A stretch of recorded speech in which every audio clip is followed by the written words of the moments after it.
जो आत्मा है, ये जो देह है, ये 7 चीजों से बना है। पहली चीज है शरीर। बिना शरीर के कोई जीव जिंदा नहीं रह सकता, बराबर है ना। तो शरीर 1, श्वास 2, मन 3, बुद्धि 4, स्मृति 5, अहंकार माने कि गुस्सा 6। अहंकार ये मेरा है, मैंने किया, अपना है। अहंकार माने कि गुस्सा 6 और आनंद 7।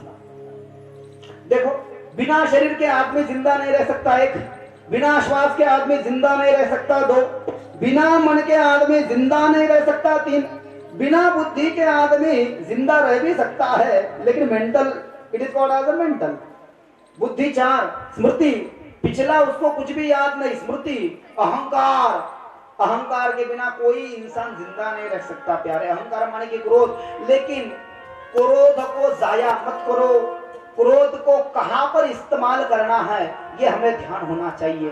आपके डांटने से, आपके क्रोध करने से यदि कोई भगवत भक्त बनता हो, यदि कोई वारकरी बनता हो, यदि कोई गो भक्त बनता हो, यदि कोई गौशाला बनाता हो, यदि कोई बच्चा पढ़ाई करता हो, यदि कोई सन्मार्ग पर चलता हो, आपके क्रोध करने मात्र से प्यारे, तो ये क्रोध भी भक्ति की ही परिभाषा है प्यारे, ये क्रोध नहीं है। लेकिन आपका और हमारा जो क्रोध है ना, ऐसे ऐसे कहा तो आज से उनके यहाँ पे जाएंगे नहीं, उनका मुंह देखेंगे नहीं, ये बचकाना क्रोध है प्यारे, इससे कुछ हासिल नहीं हो सकता। तो क्रोध को भी इस्तेमाल करना सीखना चाहिए। तो क्रोध को कैसे इस्तेमाल करें?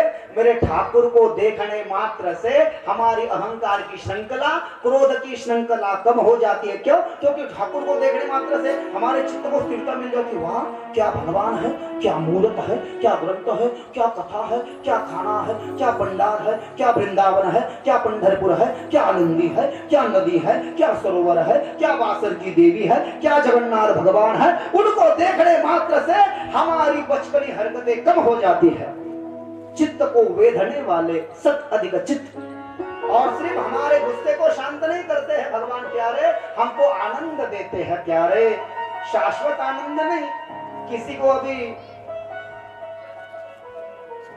फिल्म को जाने से आनंद मिलता है, किसी को थाट बाट या नैवेद्य में भोजन करने से आनंद मिलता है, किसी को कैनोट में जाने से आनंद मिलता हो, या किसी को सिद्धार्थ गार्डन की चक्कर लगाने से आनंद मिलता हो। लेकिन ये कब तक है प्यारे? कुछ चाट गीट खा लिए, कुछ नाश्ता ब्रेकफास्ट डिनर लंच कर लिए, तो ये तब तक का आनंद हो गया, दूसरे दिन ही आनंद खत्म हो गया। अंतिम श्वास तक का जो आनंद है, सर्व सुखा से अगर बाप रखुमा देवी भर। जिस सत्य स्वरूप चित्त को वेदने वाले भगवान को हम एक बार देख ले, जो हमको आनंद देते हैं, मैं तो कहूँ वही आनंद है प्यारे, जो सद भी है, जो चित भी है, जो आनंद भी है। ऐसे सच्चिदानंद रूपाय, ऐसे सच्चित आनंद भगवान को जिन्होंने इस विश्व को बनाया है, विश्वोत्पत्त्यादि हेतवे, जो विश्व का निमित्त और उपादान कारण भी है, तापत्रय विनाशाय, जिसने हमको बनाया है, जो हमको पाल रहा है, जो हमको उचित समयोपरांत शिव जी का रूप धर करके तीसरी आंख खोल करके पानी में डुबो देगा, कुछ न रखेगा, जो हमको मिटाने वाला है, जिसने हमको बनाया है, जो हमको पाल रहा है, और एक दिन जो हमको मिटाने वाला है प्यारे, उस भगवान को, उस कृष्ण को हम सब 88,000 ऋषि नमस्कार करते हैं। श्री कृष्णाय वयं नमः।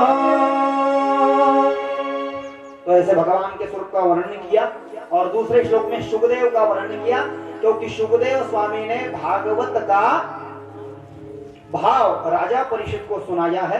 मैं एक भाव 2 मिनट का सुना रहा हूं, आपको एक मध्यांतर दे रहा हूं। जो मध्यांतर है ना, एक मध्यांतर है आपको 20-25 मिनट की, उसके बाद में से जो 1 घंटे की कथा है उसका चिंतन करेंगे। भगवान का वर्णन किया बराबर 3:30 बजे, अभी 5 मिनट बाकी है, तो 3:30 बजे आपको यहाँ से एक मध्यांतर देंगे। क्योंकि बड़े कोई लोग बुजुर्ग होते हैं, कुर्सी में भी बैठे तो नहीं बैठ सकते, किसी के कमर में गैप होता है, किसी के न्यूक्लियर बोन्स खराब होते हैं, किसी के मस्कुलर बोन्स खराब होते हैं प्यारे। मैं यहाँ की बात नहीं कर रहा हूँ, मैं भी योगा का स्टूडेंट हूँ, मैं भी योगा की डिग्री कर रहा हूँ। YCMOU 1 साल का कोर्स है, उसमें आयुर्वेद है, योग सिद्धांत शास्त्र है, सब है। तो इसलिए थोड़ा बहुत पता है, हम तो कोई डॉक्टर है नहीं।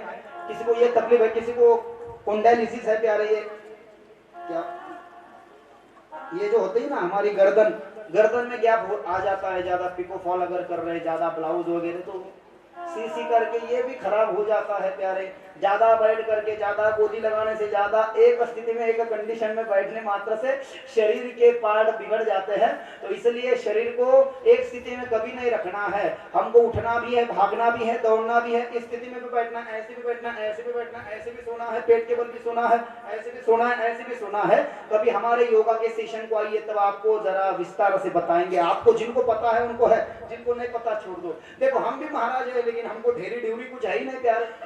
तो ये परिचय है प्यारे कि हम योगा करते हैं, तो ऐसा भाव है कि नहीं? तो इससे तबीयत अच्छी रहती है प्यारे। तो दूसरे श्लोक में शुभदेव स्वामी का वर्णन किया, यम प्रव्रजन्तमनुपेदं वेदकृत्यं द्वयपायनो वीरः कातर आजुहाव पुत्रेति तनमेति तर्कोऽभिनेदु तं सर्वभूतं हृदयं मुनिमानस्तोऽस्मि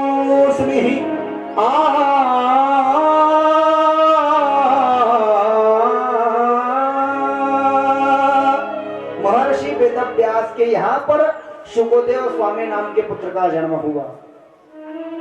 शुकदेव स्वामी ये शंकर के अवतार है। मराठी में हमारे परम पूज्य गुरुदेव प्रकाश कृष्ण शास्त्री महाराज ये भी भागवत कथा करते थे, तो एक श्लोक गाते थे। ये मराठी का श्लोक आप बहुत सारों को पता होगा। शुकदेव स्वामी ये सच्चे विरागी है, डुप्लीकेट विरागी नहीं है। नहीं तो डुप्लीकेट विरक्त लोग हमने बहुत देखे हैं प्यारे। पहले जो विरक्त लोग होते थे ना, विश्वामित्र जैसे सर जी, तो विश्वामित्र जैसे लोगों की तपस्या भंग करने के लिए मेनका जैसी अप्सरा आती थी प्यारे, देवांगना आती थी। लेकिन आज कितने विरक्त लोग तपस्या लगा करके बैठ जाते हैं, लेकिन स्वर्ग से कोई देवांगना नहीं आती है प्यारे। क्यों? क्योंकि आजकल के योगी और विरक्त लोगों को स्वर्ग से देवांगना आने की कोई जरूरत नहीं, उसको एक भंगिर भी बहुत हो गई प्यारे। बोलो राधे राधे। तो इसलिए पूर्ण विरागी चाहिए ना। शुकासारी के पूर्ण वैराग्य जासे वशिष्ठा परिज्ञान योगेश्वराचे कवि वाल्मीका सारी कामान्याय सा नमस्कार माझा तया सद्गुरुनाथा नमस्कार माझा तया रामदासा निराकार निर्विकार असे जो ऐसा पण एक श्लोक है। मराठी का मेरा तो कुछ है नहीं ज्यादा, मराठी का सिर्फ मैं कीर्तन करता हूँ वारकरी संप्रदाय का, क्योंकि 5 साल आलंदी में कीर्तन सीख रहा था। दुनिया में जो नंबर 1 की कीर्तनकार है साथरे महाराज, और मेरी आधे से ज्यादा आयु उत्तर प्रदेश की धराधाम हरिद्वार काशी वृंदावन उधर बीती है प्यारे। तो 1 घंटे की कथा शेष है, भक्ति ज्ञान वैराग्य और गोकर्णोपाख्यान, तो उसका भी श्रवण करेंगे। यहाँ पर मैं आपको मध्यांतर दे रहा हूँ। इसके बाद में बड़े वृंदावन का चक्कर लगा करके जैसे मध्यांतर समाप्त होगा, आप यहाँ पर पंडाल में पधारोगे तो खड़े होकर के झूमते हुए, नाचते हुए, गाते हुए इस कथा में हम शेष कथा में प्रवेश करेंगे और आज की कथा को पूर्णता की ओर ले जाने की कोशिश करेंगे। श्रीमद् भागवते महापुराणे महात्म स्कंदे अध्याय हरये नमः हरये नमः। चाय पानी की व्यवस्था की गई है, सभी उसका लाभ लेवे, ये आपको ऐसा निवेदन है आयोजकों की ओर से। तो एक 20-25 मिनट का आपको हम मध्यांतर दे रहे हैं, तो सभी लोग उठ सकते हैं।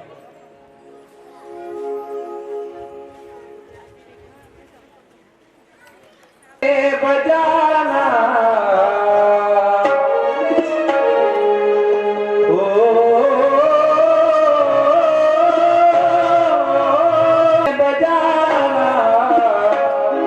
बंसी बजाने वाले, बंसी बजाने वाले ओ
बोले जय बालकृष्ण लाल की जय।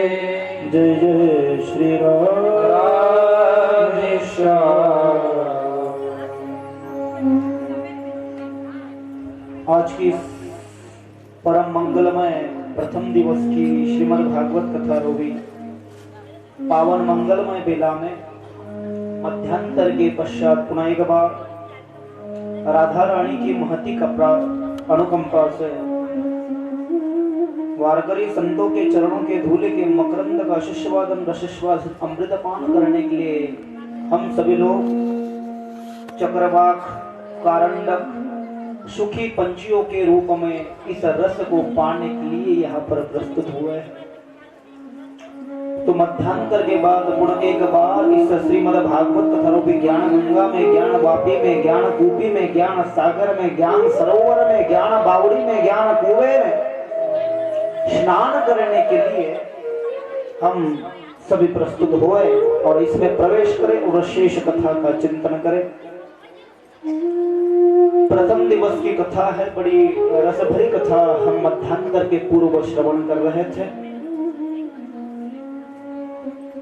महर्षि वेदव्यास ये भगवान विष्णु के अवतार है और सुखदेव स्वामी ये भगवान शंकर के अवतार है। और भगवान शंकर भी बड़े दयालु है, करुणाकर है, प्रेमी है। भगवान शंकर के अवतार में एक अनोखी मिठास है प्यारे।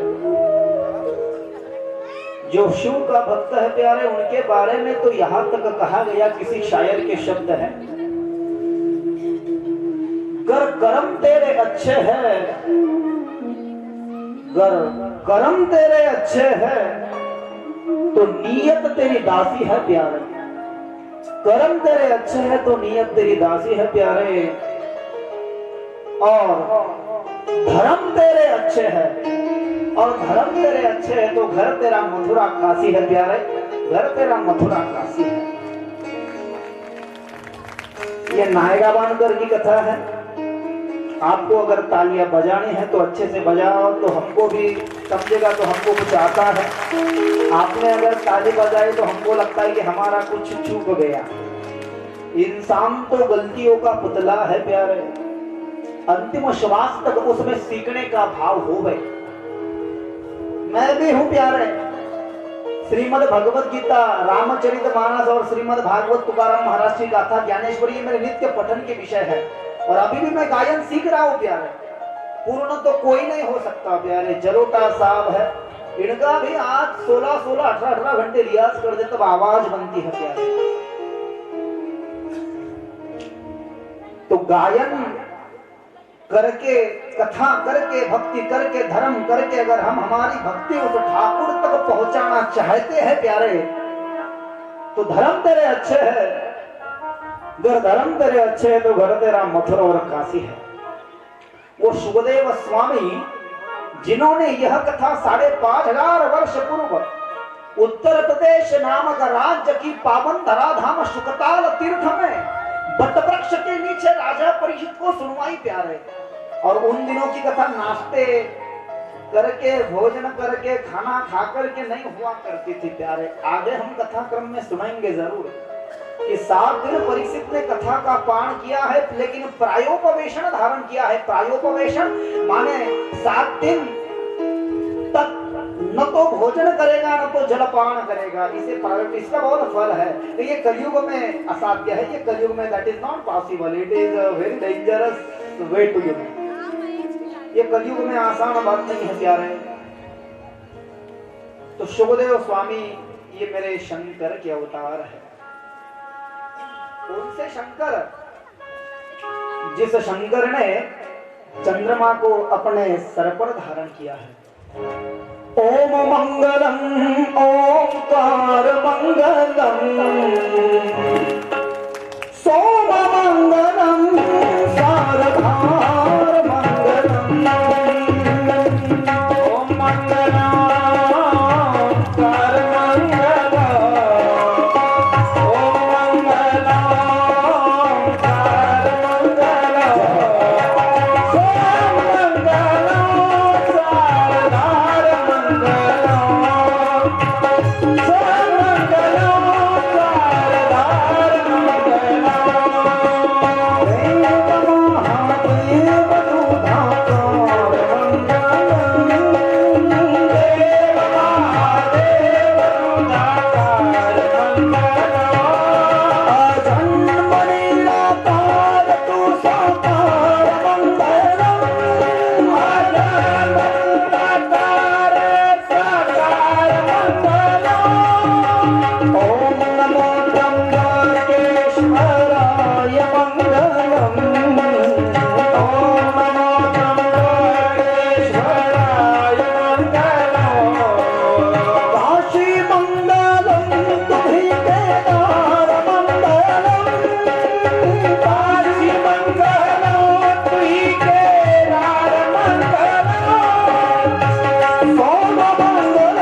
काशी विश्वनाथ भगवान की जय। कौन से शंकर भगवान प्यारे? हमारे पास में तो घृष्णेश्वर है, त्र्यंबकेश्वर है।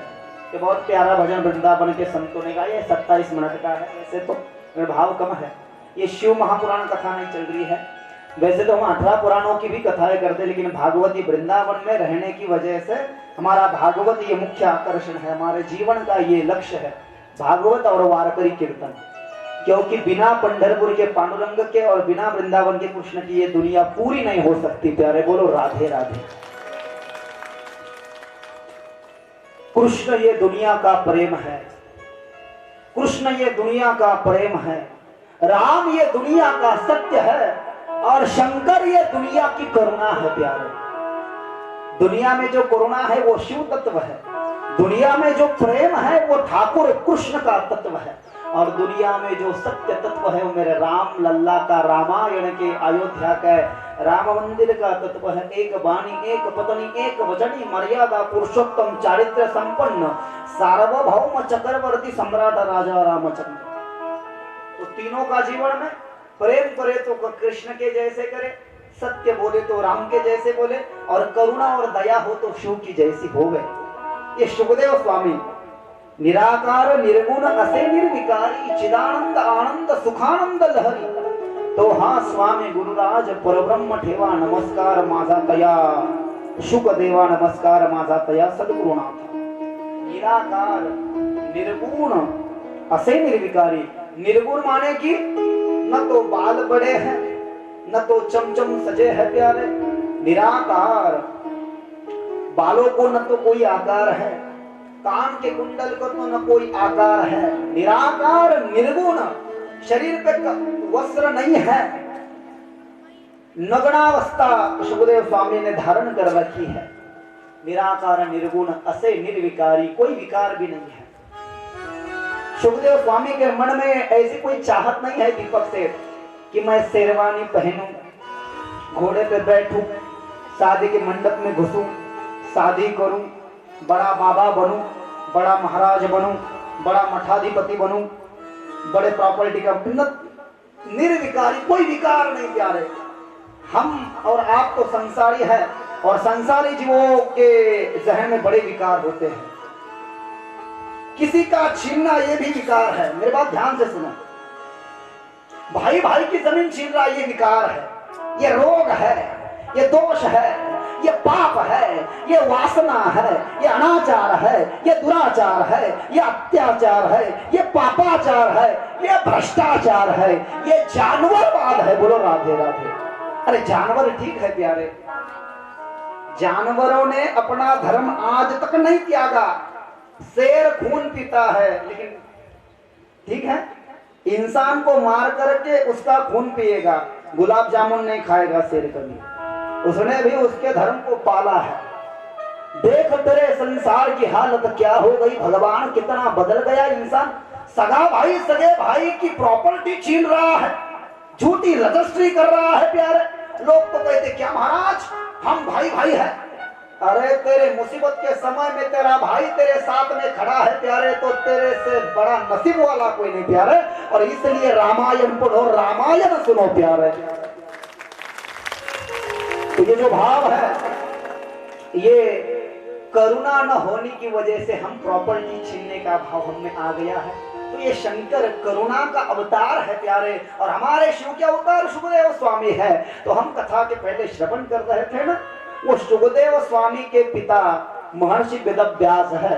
अब वेदव्यास को तो कोई पत्नी थी नहीं, तो फिर सुखदेव का जन्म कैसे हुआ? तो कहा गया, ये तो भागवत में उनके जन्म का विस्तारण किया गया। ये देवी भागवत की यह प्राय कथा है, लेकिन हम आपके सामने कम समय का अभाव है, इसलिए 2-4 मिनट में इसको प्रस्तुत करेंगे। ये तो भागवत की कथा ही नहीं, सुखदेव के स्वामी का वृत्तांत मात्र कथन किया है श्रीमद् भागवत जी के अंदर में। लेकिन जन्म कैसे हुआ सुखदेव का, इसका भी हम रसपान करेंगे। पहले साधु संत जो होते थे ना, प्राचीन समय के, सवेरे 4 बजे को उठ करके ठंडे पानी से नदी में छलांगे लगा करके स्नान करके उनको अग्निहोत्र का हवन करना होता था। तो वो काड़ी की माचिस लेकर के तिल्ली न जलाते हुए एक लकड़े का पात्र लेते थे और एक लकड़े का ही रवि बनाते थे और उस रवि को रस्सी बांध करके उस रवि को ऐसे हिलाते थे जैसे हमारी माता बहनें घर में दही से घी को और ताप को अलग करने के लिए मंथन किया करती है। तो वैसे अग्नि के लिए भी मंथन किया जाता था। तो सरस्वती नाम की नदी है। सरस्वती नाम के नदी के पावन तट पर महर्षि वेदव्यास जी का शम्याप्राश नामक आश्रम है। उस आश्रम के बाहर एक वृक्ष है। उस वृक्ष पर महर्षि वेदव्यास ने एक दिन दो पंछियों को देखा। एक पंछी नर थी, एक मादी थी। उन नर मादी पंछियों में इतना प्रेम दिखने को मिल रहा था वेदव्यास को। वो जो नरमादी पंछी थे ना, वो पक्षी, तो वो उनके जो छोटे छोटे बच्चे थे उन बच्चों को पीने के लिए अपने चुंच से पानी उठा करके रख रहे थे। उनको खाने के लिए अपने चोंच से दाना उठा करके रख रहे थे। ये सवेरे 4:30-5 बजे के समय में वेदव्यास ने देखा, हाँ मेरी किस्मत फूटी। उद्भिद, ज्वारज, स्वेदज, अंडज।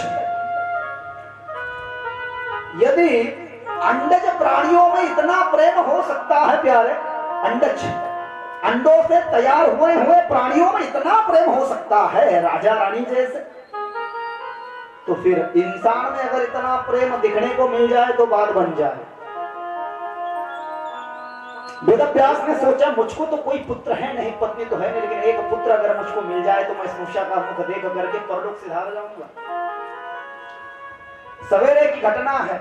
लकड़े का पात्र लिया, उसको अरण कहते हैं। लकड़े को शास्त्र में अरण कहते हैं। अरणी का पात्र लिया, लकड़े का पात्र लिया, घड़े के समान उसका आकार रहा होगा लगभग। उस अरणी पात्र को लेकर के वृक्ष के नीचे रखा, लकड़ी की ही रवि बनाई, उसको रस्सी बांधी और मंथन करने लगे अग्नि को निर्माण करने के लिए। जैसे उस लकड़े के पात्र में से अग्नि का निर्माण होगा, उस अग्नि को लेकर के वो यज्ञ करेंगे।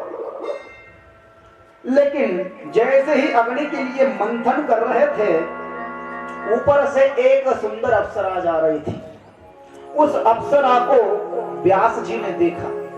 देख करके व्यास जी का मंथन तो चल रहा है, नीचे मंथन कर रहे हैं, लेकिन देख रहे ऊपर अप्सरा की ओर। कितना भी बड़ा योगी क्यों न हो प्यारे, लेकिन विकारों से बचे। यदि संत हो तो संतों में बैठे। संत संग सर्वकाळ अखंड प्रेमाचा कल्लोळ, चंद्र भाग्य स्नान तुका मागी हेची दान, हेची भाभी माझी आस जन्मो जन्मी तू दास, पंढरीचा वार करी वारी सुको नेदी हरि। यदि संत है साधु है तो ऐसा भाव तुकाराम महाराज के जैसा उसके मन में हो गए। यदि संत होकर के ऑर्केस्ट्रा बैठने लगा, पैंट शर्ट पहनने लगा, पार्टी में जाकर के बफे सिस्टम में खाना खाने लगा, गोलगप्पे खाने लगा, तो कोई बोलेगा उसे संत प्यारे? तो संतों में भी विकार आ सकते हैं। व्यास तो भगवान के विष्णु अवतार, विष्णु जी के अवतार है। मंथन नीचे कर रहे हैं आपके लिए, ऊपर अप्सरा की ओर देख रहे हैं, लेकिन अप्सरा को देख करके उनके वीर्य का पतन हुआ, वीर्य का स्राव हुआ, और वह जो उनका वीर्य था वो वीर्य उस लकड़े के पात्र में जाकर के गिरा, और उसी वीर्य पर उन्होंने अग्नि के घर्षण के लिए उस रवि को ऐसे खींचा। उनको पता नहीं था वीर्य नीचे गिर गया। अप्सरा को लगा मैं अगर यहाँ से चली गई तो व्यास जी मुझे शाप देकर के भस्म कर डालेंगे। तो उस अप्सरा ने पंछी का रूप धारण कर लिया दीपक से, और पंछी बनी भी तो कौन सी, वो स्त्री थी, इसलिए पंछी बनी तो स्त्री मादी रूप उसने धारण किया। जब उस अप्सरा ने पंछी का रूप धारण किया तो उसको नाम मिला शुकी। शुकी का पुल्लिंगी होता है शुक। शुक एक पक्षी का नाम है। शुक शुक एक पक्षी का, पंछी का नाम है, तो उसका पुल्लिंगी होता है शुक और स्त्रीलिंगी होता है शुकी। वो अप्सरा शुकी बढ़ गई और वो चली गई प्यारे।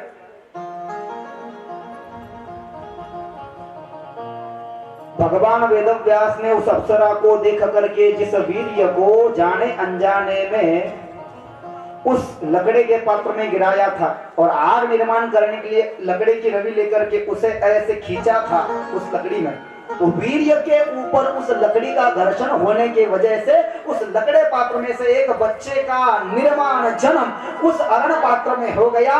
वह बच्चा जो था, भागवतकार कहते हैं 6 साल तक वह बच्चा प्राय उस लकड़े के पात्र में रहा। और हमारे वारकरी संत कहते हैं 12 साल तक वो बच्चा वहां पर रहा। दोनों भाव मैंने आपके सामने दिए हैं, आप श्रवण कीजिए, क्योंकि भागवत का भाव यह है 6 साल के शुकदेव निकले हैं उस पात्र में से, लकड़ी के पात्र में से, और 2-3 साल उन्होंने साधना की और 7-8 साल भागवत का श्रवण किया। 6 साल के गए थे और 16 साल के बन के आए सुखदेव को, परीक्षित को कथा सुनाई। ऐसा हमारे भागवत का भाव है। लेकिन वारकरी संत कहते हैं 12 साल सुखदेव रहे हैं। अगर 12 साल सुखदेव लकड़े के पात्र में रहते और 2-4 साल साधना करने के लिए जाते तो 22 साल थोड़ी ना वो सुखदेव परीक्षित के पास में आए थे। तो ये भागवत का भाव और वारकरी भाव भी मैंने आपके सामने रख दिया है। 6 साल तक वह बच्चा उस लकड़ी के पात्र में रहा। वापिस निकला, बाहर आया, व्यास को नमस्कार किया और व्यास जी को नमस्कार करके व्यास जी कहते हैं धन्य है तू और धन्य हूं मैं। संसार में गिरने की तो मेरी कोई आशा इच्छा नहीं है, लेकिन जाने अनजाने में भगवान ने आपके स्वरूप मुझे प्रसादी दे ही दी है। तो मेरी ऐसी की इच्छा है कि सुखदेव तुम मेरे पुत्र हो प्यारे, मेरे पास में रहो, मेरे आश्रम में रहो, मेरे से शास्त्र का ज्ञान करो और गृहस्थाश्रम का स्वीकार करके मुझे बहू का मुख दिखाओ और मुझे नाती दे करके मुझे थोड़ा सा आनंद। तो सुखदेव ने कहा यह जो संसार है ये दुख का मूल है और दुख से बने हुए संसार में मैं प्राय दुख से परे हूँ, मैं विरक्त हूँ, मैं जन्म से विरक्त हूँ, इसलिए मैं दुख रूपी संसार में नहीं रहना चाहता। व्यास ने समझाने की कोशिश की, धन्य गृहस्थाश्रम वो सब आपका, धन्य आपके पास में रखो, मैं तो बस मेरे ठाकुर का दिन रात भजन करना चाहता हूँ, मैं योगी विरागी बनना चाहता हूँ। निकल गए सुखदेव स्वामी आगे और व्यास जी पीछे भागने लगे। 6 साल के सुखदेव स्वामी लकड़ी के पात्र से निकल करके संवाद करने मात्र से चल गए। शरीर पर कोई वस्त्र नहीं है, विवस्त्र अवस्था में निकल गए। 6 साल के सुखदेव पीछे व्यास जी आवाज देने लगे। 3 बार आवाज लगाई, बड़े व्याकुल हो गए। विरहावस्था में आंखों से अश्रुधाराएं बहने लगी। पुत्र सुख रुको पुत्र सुख जाओ मत, पुत्र सुख रुको, तुम अगर चले गए तो मैं जी न सकूंगा प्यारे। जब तुम नहीं थे तो कोई बात न थी, लेकिन आज आप बन गए हो, आज आप मेरे पुत्र रूप में आए हो और आते आते ही अगर चल दोगे तो मेरा क्या होगा। जाओ मत। 3 बार आवाज लगाई, पुत्र सुख पुत्र सुख पुत्र सुख। क्या कारण है?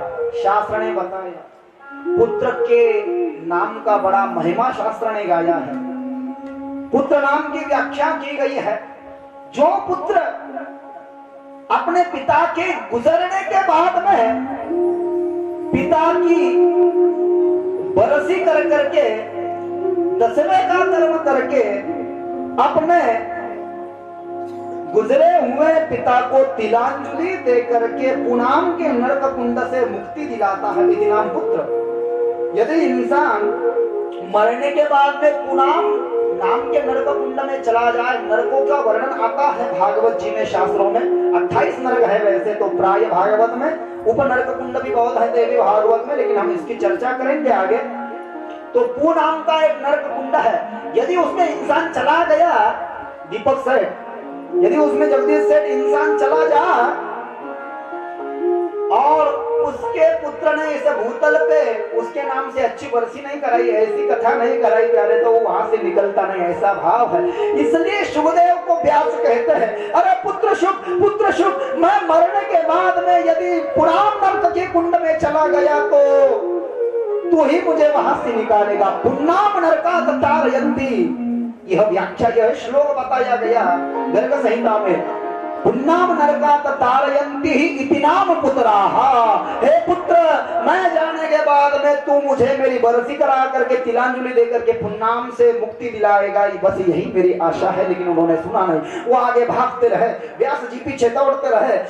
बाजू में बगल में एक सरोवर था, उसमें कुछ अप्सराएं दिनों में ही स्नान कर रही थी। उन्होंने शुकदेव को देखा, लेकिन उनके स्वभाव में कोई बदलाव नहीं। शुकदेव को देख करके अप्सराएं बिल्कुल न हिचकिचाई, न शर्माई, न तो घबराई, न तो हड़बड़ाई। वो वैसी की वैसी खड़ी रही, पानी में विवस्त्र अवस्था में स्नान कर रही थी अप्सराएं। लेकिन शुकदेव की आयु 6 साल की है और व्यास की आयु तो 70 उन्होंने पार कर दी है। 70 प्यारे, 70 साल के ऊपर जिनकी आयु है, उस व्यासदेव को जिनके बाल पके हुए हैं, बाल सफेद है, बुढ़ोबा जिन्होंने धारण किया है, वृद्धावस्था जिनको प्राप्त हो चुके हैं, उस दादा परदादा के उम्र के व्यास को देख करके सरोवर में नहा रही अप्सराएं मारे शर्म के उन्होंने अपने गर्दनें झुका ली। 6 साल के शुकदेव को देख करके नहीं, लेकिन 70 साल के व्यास को देख करके वो शर्म आई। प्यारे, व्यास ने देखा, हाय ये क्या भाव है, मेरे बिना कपड़े के बच्चे को देख करके ये शर्मा ही नहीं और मुझको देख करके शर्मा है। उसके पीछे भागते रहे व्यासदेव, लेकिन वो चला गया, हाथ ना आया, हफ्ते ना आया, चला गया। निराश होकर के, व्याकुल होकर के घर को आए तो अप्सराएं बाहर निकल चुकी थी। अप्सराओं को प्रश्न पूछा जब व्यास जी ने, कब से एक सवाल मुझे खाया जा रहा है, मैं ठाकुर का अवतार हूं, मैंने 4 वेद बनवा डाले, 4 उपवेद बनवा डाले, 6 शास्त्र बनवा दिए, 13 उपनिषद बनवा दिए, 6 दर्शन बनवा डाले, 18 उपपुराण बनवा डाले, महाभारत बनवा डाला, इतिहास पुराण बनवा डाला, उपनिषद बनवा डाले, ब्रह्मसूत्र बनवा डाले, अंगे बनवा डाली, श्रुतियां बनवा डाली, स्मृतियां बनवा डाली, श्लोक बनवा डाले, स्तोत्र बनवा डाले। ये सब करने वाला मैं व्यास। व्यासोच्छिष्टम जगतम सर्वम, ऋग्वेद ने कहा यह जो जगत है ना, ये सब व्यास जी का उच्छिष्ट है प्यारे। व्यासोच्छिष्टम जगत सर्वम, ये सब जग उनकी देन है। और मुझको देख करके आप शर्माई, और मेरे बिना कपड़ों का जो बच्चा जा रहा था उसको देख करके आप शर्माए ना। उन्होंने कहा ऐसे नहीं। शुकदेव ये पूर्ण विरागी है, उनके मन में कोई भेद नहीं है कि ये पुरुष है, ये स्त्री है, ये माता है, ये पिता है, ये स्त्री है, ये लड़की है, ऐसा कोई भेद है ही नहीं। शुकदेव वो पूर्ण विरागी है, जन्म से विरक्त है प्यारे। संसारी जीवों से उनका कुछ लेन देन ही नहीं है। संसाराचा नावे घालोनिया शून्य वाढता हा पुण्य धर्म केला, तुकाराम महाराज कहते हैं गाथा में। संसार के नाम पर उन्होंने शून्य डाल दिया, ऐसे शुकदेव वाढता हा पुण्य धर्म केला। जोपर्यंत तुम्ही आणि आम्ही संसाराच्या नावावरती शून्य घालणार नाही आणि भगवत भक्तीमध्ये 9 नावाचा अंक घालणार नाही, तोपर्यंत जीवनामध्ये नवचैतन्य येणार नाही। थोडं थोडं मराठी येतं मला, ऍडजस्ट करून घ्या। ओके, तो ये ऐसा भाव है प्यारे। 99% ये शुकदेव जो है इन्होंने संसार के ऊपर 0 लगा दिया है। लेकिन आप तो उस अप्सरा को देख करके भी बहल गए थे, फिसल गए थे। आप ज्ञानी हैं, हम मानते हैं, लेकिन आप में ये स्त्री है, ये पुरुष है, ये भेद है, इसलिए हम आपको देख करके शर्म आई। गलती का एहसास हुआ व्यास को, गर्दन नीचे झुका करके मारे शर्म के अपने आश्रम को लौट आए। बच्चे की याद में रो रहे थे, ऐसे हाथ हथेली को ऐसे सर के ऊपर लगा कर को बैठ गए थे। भगवान, एक ही तो पुत्र तूने मुझको दिया था, लेकिन उसे भी तूने छीन लिया। शुकदेव को अपने पिता की बड़ी रहम आई। शुकदेव ने सोचा मेरे पिताजी मेरे पीछे भाग रहे थे।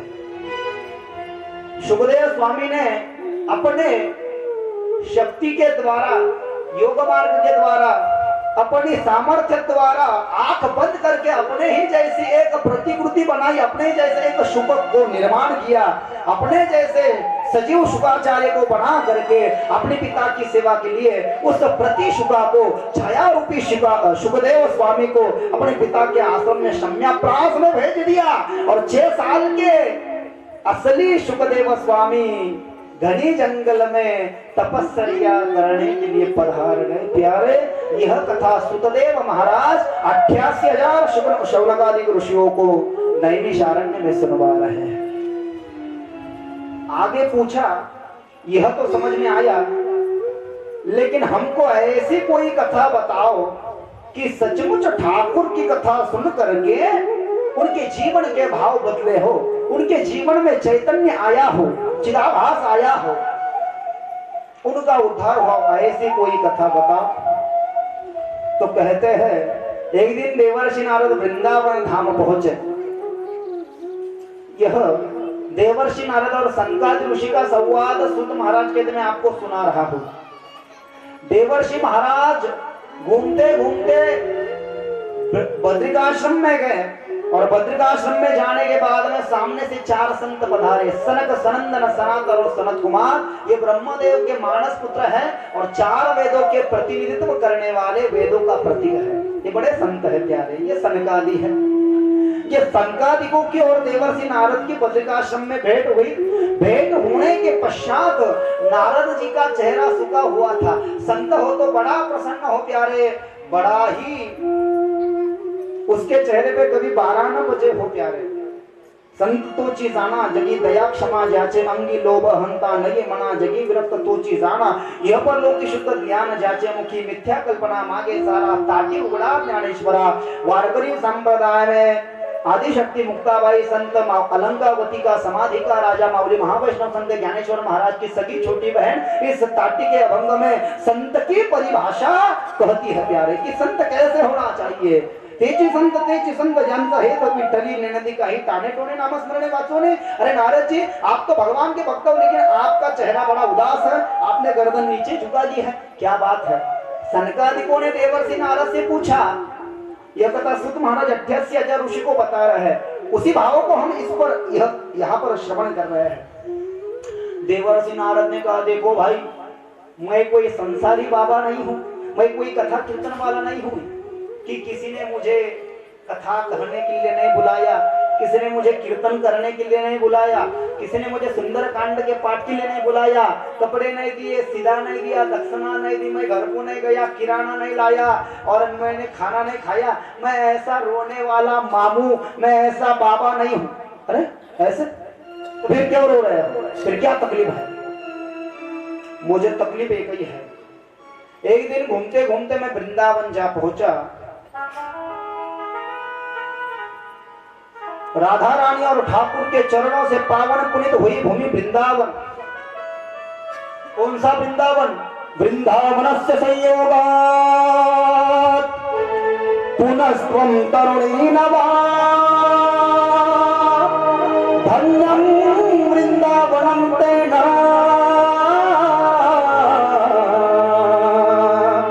भक्तिर्नृत्यति यत्र च।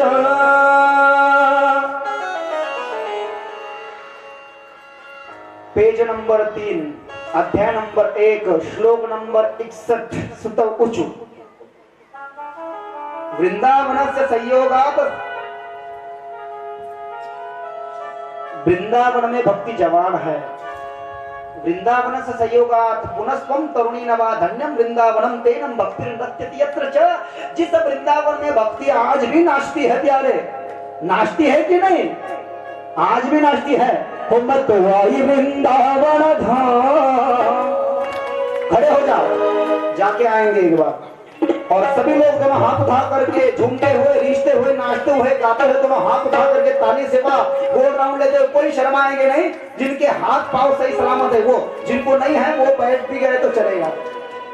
मत वाई वृंदावन धाम, मत वाई वृंदावन धाम, किशोरी तेरी चरण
नारद ने पूछा, मैं देवर्षि नारद हूँ, मुझे अपना भाई समझो। भैया बहना मुझे अपना भाई समझो, तू क्यों रो रही है? ये दो पुरुष तेरे गोदी में सर रख करके सोए, उन्हें ये बूढ़े कौन है? ये तुझे हवा जो पंखे से दे रही है, ये दासियां कौन है? नारद ने पूछा उसको। नारद पूछू, अध्याय नंबर 1 श्लोक नंबर 44 श्रीमद् भागवत महापुराण। कासित्वं का विमोचेम नायका पद्मलोचनाः वददेवि सविस्तार स्वस्य दुःखस्य कारणम्। कासित्वं तू कौन है? का विमोचेम तेरा नाम क्या है? वददेवि सविस्तारम्, हे मैया तू सब बता दे कि ये दो बूढ़े पुरुष कौन है, तू कौन है? वददेवि सविस्तारम् स्वस्य दुःखस्य कारणम्। तो उस स्त्री ने मुझको जवाब दिया, नारद संकादिकों को कहते हैं। तो उस बाला ने मुझे कहा, 25 से 30 साल की वो स्त्री थी, उसे बाला कहते हैं। अहम भक्ति ख्याता इमो में तनयो मता कि ध्यान वैराग्य रामाणो काल योगेण जन जरो।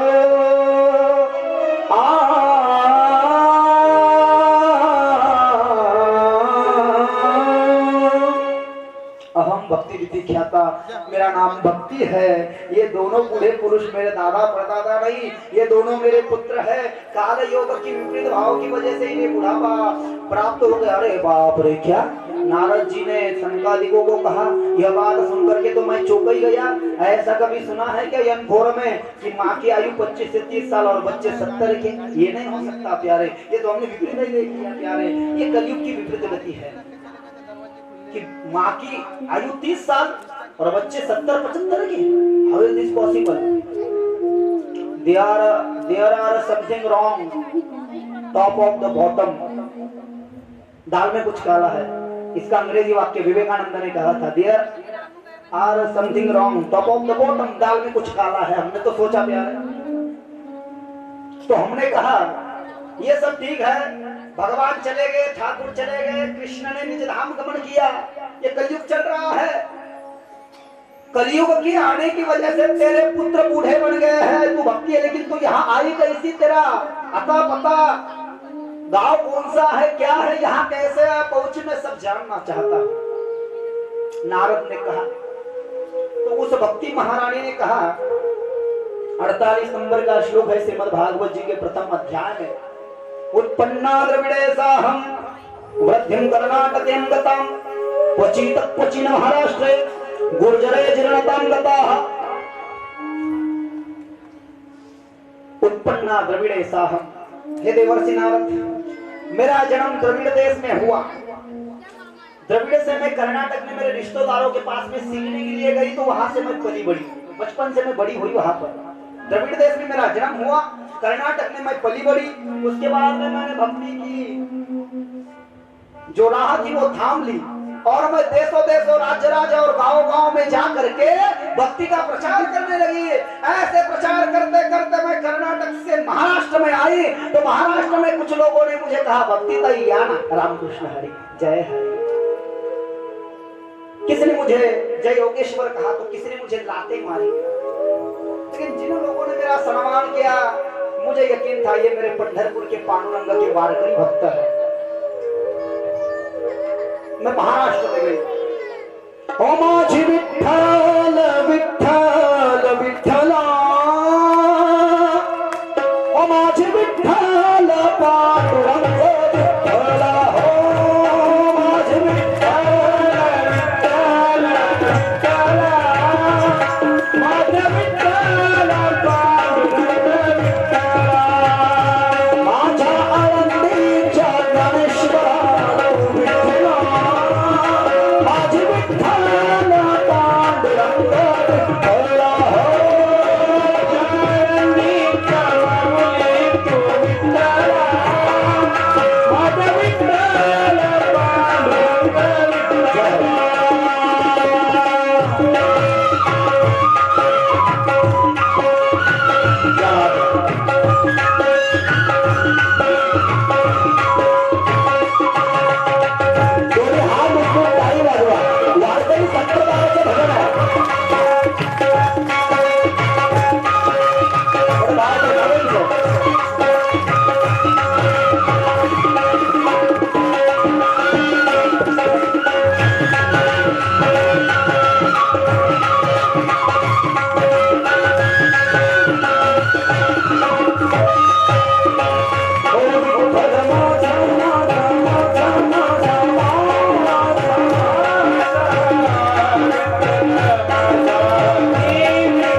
पंढरीनाथ भगवान की माऊली ज्ञानेश्वर महाराज की जय, संत तुकाराम महाराज की जय, एकनाथ महाराज की जय।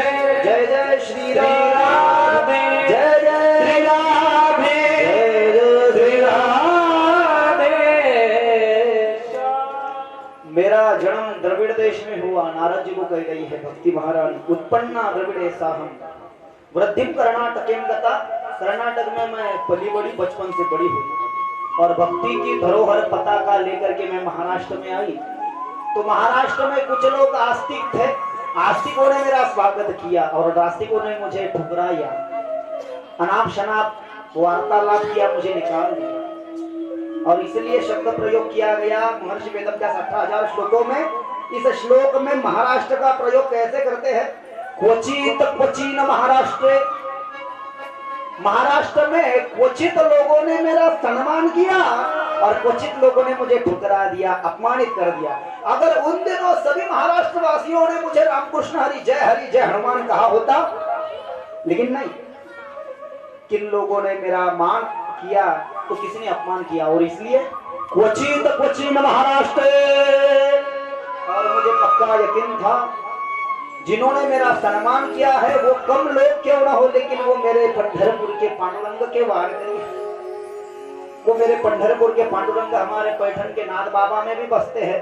और इसलिए तो भक्ति महारानी ने कहा ना, उसके भाव है ये, ओ माझ्या पैठणच्या एकनाथ विठ्ठला, ओ माझे विठ्ठल पांडुरंग विठ्ठला। महाराष्ट्र में अपमान मिलने के बाद में मैं गुजरात में गए तो गुजरात में तो सब लोग अभक्त थे, नास्तिक थे, अधर्मी थे, पाखंड मत वाले थे। वहां पर तो मुझे और मेरे बच्चों को बुढ़ापे ने घेर लिया और बुढ़ापे ने घेरने की वजह से मुझे मेरे श्याम की, मेरे ठाकुर की, मेरे कुंज नित्य निकुंज बिहारी के वृंदावन भूमि की याद आ गई। हो तेरे चरण पड़े चरण किशोरी तेरी चरणन में, इसलिए मैं इस वृंदावन में आ गई। इस वृंदावन में आने के बाद में मैं तो बूढ़ी थी, लेकिन वृंदावन में आते आते मैं तो जवान बन गई, लेकिन मेरे पुत्र ज्यादा बूढ़े बन गए। बोले ऐसे क्यों? बोले वृंदावन में भक्ति को हर कोई पूछता है, लेकिन ज्ञान वैराग्य को कोई नहीं पूछता। आपने सुना है ना, वृंदावन में हर कोई राधे राधे ही बोलता है प्यारे, ज्ञान और वैराग्य को कोई नहीं पूछता। इसलिए मेरे ये पुत्रों की दुर्दशा हुई है। देवर्षि नारद ने ज्ञान और वैराग्य जो बूढ़े बन चुके थे, उनके कारों में वेद मंत्र कहे, पुराण कहे, श्रुतियां कही, उपनिषद के मंत्र कहे, लेकिन कुछ नहीं हुआ। कुर्वन्ने वे हजिजि विशिष्येत समानरः। पान नंबर 1, अध्याय नंबर 1, श्लोक नंबर 2, ईशावास्य उपनिषद। कुर्वन्ने वे हजिजि विशिष्येत समम नरः। हर नर एक है, हर समान है, किसी में भेद नहीं है प्यारे। ये सब उपनिषद के मंत्र कह डाले, पुराण वेद श्रुति, लेकिन कुछ फायदा नहीं हुआ। वेद के मंत्र सुनने तक बच्चे उठते थे बाद में और सो जाते थे दोबारा से। नारद ने कहा क्या करूं, कुछ मार्ग ही नहीं मिल रहा है। ऊपर से आकाशवाणी हुई, नारद संतों का मार्गदर्शन लो। और इसलिए देवर्षि नारद ने कहा भक्ति तू मेरी बहना है, मैं तुझे वचन देता हूं कि तेरा और तेरे पुत्रों का उद्धार करूंगा, जरूर तेरे और तेरे पुत्रों का उद्धार करूंगा। लेकिन तेरे पुत्रों की क्या व्यवस्था हो सकती है, इसलिए तू यहीं पर भगवान के चरणों की चिंतन कर, मैं तेरे लिए कुछ व्यवस्था करके आता हूं। तो भक्ति महारानी रोने लगी। तेरे दर्शन तो हमने सुना है, तीनों पापों को हरने वाला तेरा दर्शन है, क्योंकि तुझे देवर्षि कहते हैं, तू तीनों लोक में भ्रमण करता है। आपको देख करके मुझे कुछ लगा था कि कुछ बात बन पाएगी, लेकिन आप भी चल निकल रहे हो। तो देवर्षि नारद ने कहा बहना, मैंने तुझे बहना कहा, ये मेरा वचन है, मैं तेरे पुत्रों का उद्धार करूंगा। भक्ति रोने लगी तो देवर्षि नारद भक्ति को कहते हैं चिंता मत कर, बाकी विचार छोड़ दे। वृथा खेदयसे बाले अहो चिंता तुरा कथम, श्री कृष्णम चरणाम्भोजम स्मरं दुखम गमिष्यति। अध्याय नंबर 2, श्लोक नंबर 1, श्रीमद् भागवत कथा। वृथा खेदयसे बाले, बाकी विचार बिल्कुल मत कर। You don't worry about it any more thing, you only think about my Thakur चरण। तेरे सब दुख मिट जाएंगे, निकल जाएंगे। वृथा खेदयसे बाले अहो चिंता तुरा कथम, श्री कृष्णम चरणाम्भोजम स्मरं दुखम गमिष्यति। भगवान के चरणों के चिंतन मात्र से सारे दुख मिट जाते हैं। यश स्मरण मात्रेण जन्म संसार बंधनात् विमुच्यते। नमस्तस्मै विष्णवे प्रभ विष्णवे। हमने तो विष्णु सहस्र नाम में सुना भी है ना, शुक्लांबरधरम देवम शशिवर्णम चतुर्भुजम। ये तो 1000 नामों का ग्रंथ ही है प्यारे, उसमें सुनो यश स्मरण मात्रेण विष्णवे प्रभु विष्णवे, ऐसा भाव है। वो विष्णु समस्त व्यक्त भावों को छीन लेता है और हमें संसारिक बंधनों से मुक्त करा करके जन्म जन्मांतर कल्प कल्पांतर युग युगांतरों के दुखों से और पापों से मुक्ति दिला करके उसके पद को प्राप्त कराता है। विमुच्यते नमस्तस्मै विष्णवे प्रभु विष्णवे। जो भगवान का ध्यान कर लेता है तो ठाकुर के चरणों के चिंतन तो कर। और नारद जी सुत महाराज कहते हैं ऐसा उनका संवाद हुआ, वो चिंतन करने लगी। दोनों बूढ़े पुरुष थे। सनकादिकों को कहा तो मैं क्या करूं बताओ।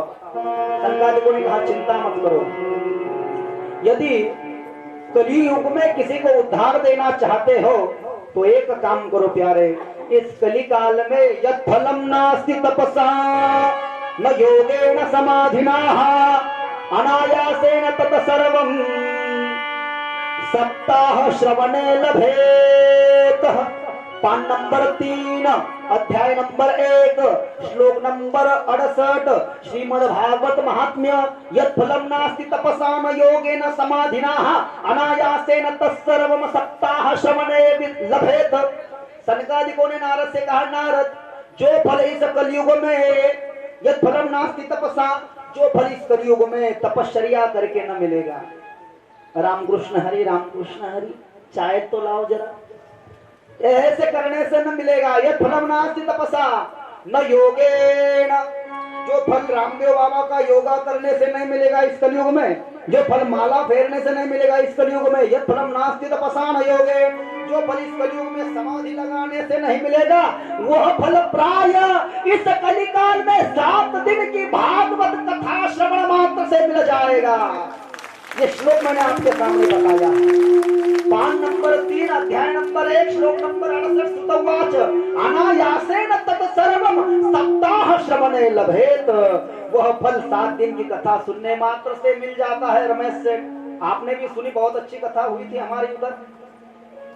समाधि योग करने से जो नहीं मिलेगा वो मेरे ठाकुर की कथा से मिल जाता है। तो मैं क्या करूं? देवर्षि नारद आप कथा करो, कथा से क्या होगा? अरे कथा से भक्ति महारानी के दोनों पुत्रों का उद्धार हो जाएगा। तो कथा कहा करे, कथा अच्छी जगह पर करना होती है। तो बोले कहा करे, तो बोले एक काम करो, गंगा द्वार जो है ना, तो गंगा द्वार के पैरों तक एक सुंदर वन है, उसका नाम है आनंद वन। उस आनंद वन में हम कथा का आयोजन करेंगे और भक्ति ज्ञान वैराग्य को उस कथा का आवाज सुना करके उनको आखिरी दिन बुला करके उनका उद्धार हो पाएगा। गंगा द्वार माने कि गंगा द्वार यह हरिद्वार का पुराना नाम है। जैसे लखनऊ का नाम लखनपुर है, उसको लखनऊ कहते हैं। मद्रास को चेन्नई कर दिया है, ऐसे तो हरिद्वार कहते हैं। अभी डॉक्यूमेंटल हरिद्वार है, लेकिन शास्त्रीय नाम हरिद्वार का गंगा द्वार है। वहां से गंगा के द्वार खुलते हैं प्यारे, ऐसे शास्त्रों का भाव है। तो गंगा द्वार वाणी के हरिद्वार के पावन तट पर आनंदवन नाम का जो ऐसा गार्डन है हमारे एम4 जैसा आनंदवन, उस आनंदवन में आप कथा का आयोजन करो। हम चारों भाई आपको कथा सुनाएंगे, बड़े बड़े संत महात्मा वहां पर पधारेंगे और वहीं पर भक्ति ज्ञान वैराग्य आवेंगे और कथा सुनने मात्र से उनका उद्धार हो पाए। नारद ने इस भाव को सुना, बड़े आनंद में देवर्षि नारद ने कथा का आयोजन किया। हरिद्वार को पहुंचे हैं, गंगा द्वार में आनंदवन की जगह का शोधन किया है। वहां पे जगह को जो है झाड़ू लगा करके जगह को पहले स्वच्छ किया गया, उसके बाद में गोबर के पानी का छिड़काव किया गया, रंगोलियां बनवाई गई, बड़े पंडाल का आयोजन करवाया गया। पंडाल के मुख्य जो खंबे थे उनको नारियल के खंबे लगाए गए, बीच में पताकाएं लगाए गई, तोरण लगाए गए, आम के गुब्बारे लगवाए गए, पताकाएं लगवाए गई, आसन डलवाए गए, भागवत जी का आसन बनवाया गया। भगवान ठाकुर की बालकृष्ण लाल की मूर्ति को चावल के कटोरे में रख के कलश पर स्थापन करके कलश में पंचपल्लव पंचरत्न डाल करके ब्राह्मणों के वेद मंत्रों में संकल्पोक्त ठाकुर की भागवत की व्यास की संहिता वाचन वाले ब्राह्मणों की पूजा करने में आई प्यारे। और ये सनकादि ऋषि जो है, ये सनकादि ऋषि देवर्षि नारद को कथा सुनाने लगे। कथा सुनने में बहुत बड़े संत आ गए। ये देवर्षि नारद ने कथा लगाई है और कथा बताने वाले ब्रह्मदेव के पुत्र है सनकादि सनक सनंदन सनातन सनत कुमार। कथा कहने वाले महाराज एक नहीं माता जी चार है, ऐसे आसन चार है। कथा बताने वाले इतने विद्वान है तो सुनने वाले भी 101 थे। ये भागवत का रस अनमोल रस मिलने वाला है। यह बात सुनकर के सबसे पहले वैष्णव भागने लगे। श्री भागवत पीयूष पानाय रसलम पटाह धावन्तोऽप्याययु सर्वे प्रथमम ये च वैष्णवाः। सबसे पहले वैष्णव संत भागे हैं श्रीमद् भागवत के रस के पान करने के लिए। भृगुर वशिष्ठ चौनश्च गौतमो मेधातिथिल देवल देवरातो शाकलो रामस्तथा गादि सुतश्च ब्रकंड पुत्रा त्रिजपिप्पलादा व्यास पराशरोच।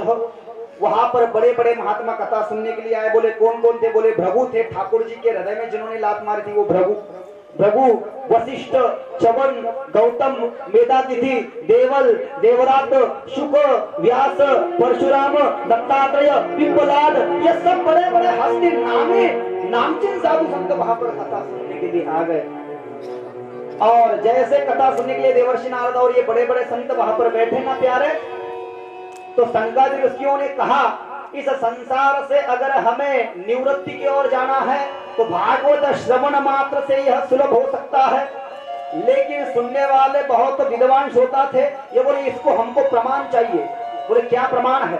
बोले प्रमाण यह है सदा सेव्या श्रीमद् भागवती कथा यशास्त्रम मात्रेण हर्षितम समाश्रयेत। अध्याय नंबर 4 का यह श्लोक है। सदा सेव्या श्रीमद् भागवत कथा, बारंबार कथा सुनने मात्र से जिस भगवान की यह कथा है वो हमारे हृदय में विराजते है। ये कथा करने लगे, 7 दिन की कथा थी। इस कथा का आवाज वृंदावन में पहुंचा, ऐसी कल्पना व्यास जी करते हैं।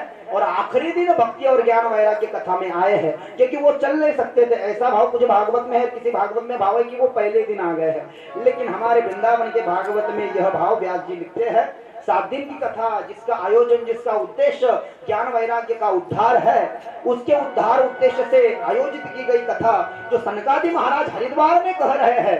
तो हरिद्वार से उस भागवत कथा की आवाज वृंदावन में जा पहुंची, और जैसे वृंदावन में जा पहुंची तो ज्ञान वैराग्य ने इस कथा का श्रवण करने मात्र से उनमें चैतन्य आ गया प्यारे। उन्होंने जवानी को धर लिया, वो जवान बन गए और वृंदावन की जमुना के तट पर खड़े होकर के ठाकुर का जय जयकारा करने लगे, धन्यवाद करने लगे। बोलिए वृंदावन बिहारी लाल की जय, राधा रानी की जय। तो वो उधर जवान हो गए हैं, वहीं पर वो कथा सुन रहे, ऐसा भाव बताते हैं व्यास जी महाराज। इधर तो कथा चल रही है, लेकिन श्रोता लोग में जो संत बैठे थे उन्होंने और एक आशंका निर्माण की। उन्होंने कहा कि हम इस बात को मानते नहीं कि कथा सुनने मात्र से मुक्ति मिलती है। तो बोले इसके लिए हम आपको एक प्राचीन इतिहास सुनाते हैं। ये गोकर्ण आख्यान आज का ये अंतिम पड़ाव हमारा है। इस कथा के बाद में हम सीधा आरती में प्रवेश करेंगे। तो कथा सुनने मात्र से किसका उद्धार होता है? तो कहा, सनकादि महाराज कहने लगे, एक तुंगभद्रा नाम की नदी थी और उस नदी के तट पर एक नगर बसा हुआ था। तुंगभद्रा तटे पूर्वम भूतपत्तनमुत्तमम् यत्र वर्णासु धर्मेण सत्य सद्कर्म तत्पराः आत्मदेव पुरे तस्मिन् सर्ववेद विशारदः श्लोकस्मार्तेषु निष्णातो द्वितीयम् इव भास्करः। अध्याय नंबर 4 श्लोक नंबर 16 और 17 श्रीमद् भागवत महात्म्य। एक तुंगभद्रा नाम की नदी थी और तुंगभद्रा नदी के तट पर एक नगर बसा हुआ था। वहां पर चारों वर्ण के लोग रहा करते थे, चारों वर्ण के लोग रहा करते थे, लेकिन एक बहुत ही विद्वान ब्राह्मण उस नगर में रहा करते थे। उन दिनों उनका नाम था आत्मदेव। उनकी साधना इतनी कठिन थी मानो दूसरा सूर्य इस भूतल पर अवतरित हुआ हो प्यारे। इतना बड़ा तेज था उनका। 4 वेद 6 शास्त्र 18 पुराण 14 विद्या 64 कला बहुश्रुत निष्णात पंडित। लेकिन ये कहीं तकलीफ उनको खाए जा रही थी। 10 साल हो गए थे आत्मदेव ब्राह्मण के शादी को, लेकिन कोई पुत्र संतान नहीं था प्यारे। घर में कोई पुत्र संतान नहीं था। और शास्त्र में कहा है प्यारे, जिस घर में पुत्र न हो, निपुत्र के लोगों का दान न लेवे, निपुत्रों को उद्धार भी नहीं होता है। तो आप बोलोगे क्या करें महाराज? यदि आपको पुत्र न हो रहा हो तो शास्त्र में 13 पुत्रों का विधान बताया गया है। दत्तक पुत्र, औरस पुत्र, शोधन पुत्र। रास्ते भी यदि किसी का पुत्र मिल जाए तो वो उसे औरस पुत्र वो हमको मिल गया है। दत्तक पुत्र, अडॉप्टेड पुत्र, बहन का बेटा, ऐसे 13 पुत्रों की चर्चा है।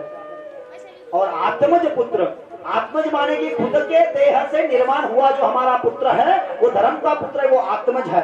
आत्मज उसको कहते हैं जो पिता के शरीर से और माता के शरीर से बना है। आत्मज शब्द का प्रयोग बस वहीं पर होता है। आत्मज पुत्र यह प्राय प्रथम पुत्र है, लेकिन 12 पुत्रों की चर्चा है। यदि आपको आत्मज पुत्र नहीं हो रहा है आत्मदेव के समान, तो आप दत्तक ले सकते हो, अडॉप्ट कर सकते हो, किसी का ला सकते हो, बहनों का ले सकते हो, रिश्तेदारों का ले सकते हो, अनाथालय से ला सकते हो।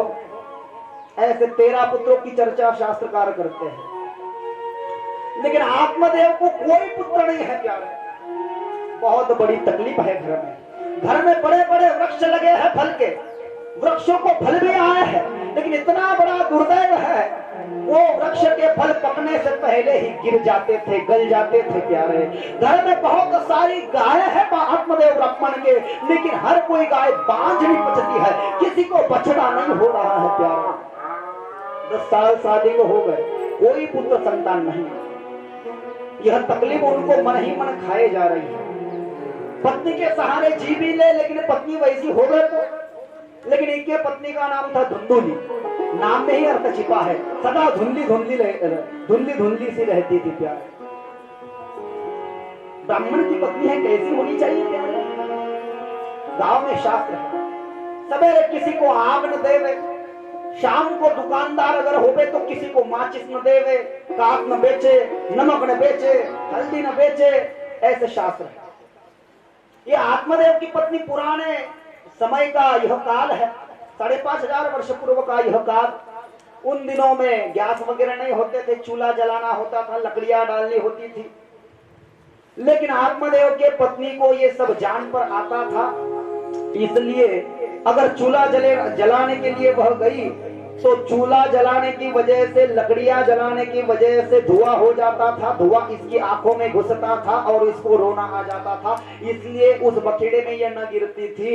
इसका रोज का एक काम था, चूल्हा जलाने के लिए ये लोगों के घरों को जाती थी और आग मांगती थी।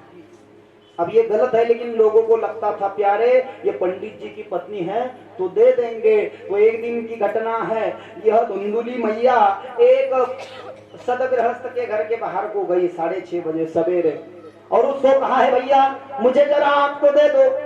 तो उसने कहा तूने पूरे गांव में ऐसा एक घर न छोड़ा जिस घर से तूने आग न ली हो। आग लेने के लिए क्या लाया है? बर्तन कीर्तन कुछ नहीं था। बोले मेरे साड़ी के पल्लू में ही आग डाल दो। बोलो राधे राधे। वो गृहस्थ भी थोड़ा नौटंकी था, उसको लगा मुझे क्या करना है, इसके पल्लू में दे दिया जल जाएगा, वो उसका देखे।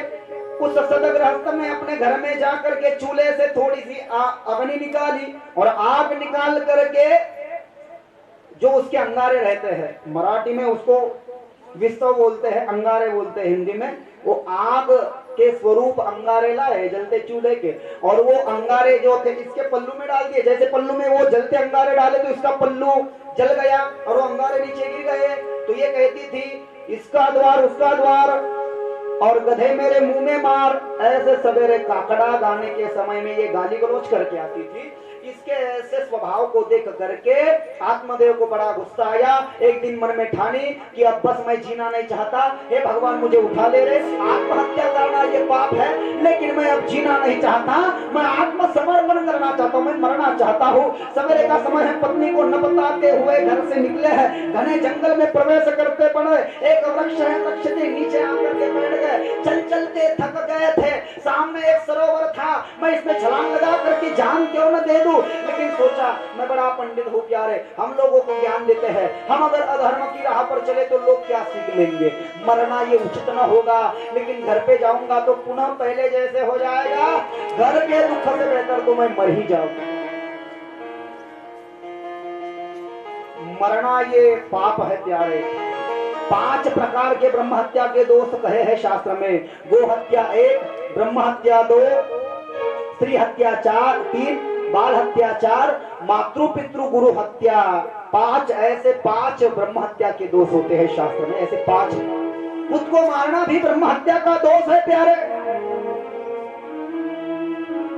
लेकिन जो होगा सो देखा जाएगा। आंखें बंद की, अपने आराध्य के इष्ट दैवत को सामने लाया, हे कृष्ण, है ठाकुर, है भगवान, मुझे माफ करो, मैं मर रहा हूं, मरना तो उचित है नहीं, मैंने जितना भी शास्त्र का ज्ञान आज तक किया है वो सब अब मिट्टी में मिल जाएगा, लेकिन मुझे माफ करो, मेरे सामने दूसरा कोई विकल्प ही नहीं है, बस मरना ही है, मैं मरता हूं, मुझे संभालो भगवान। आंखें बंद की, सरोवर में उस छलांग लगाने वाले थे, उतने में आवाज आई, आत्मदेव मरिए मत, रुकिए।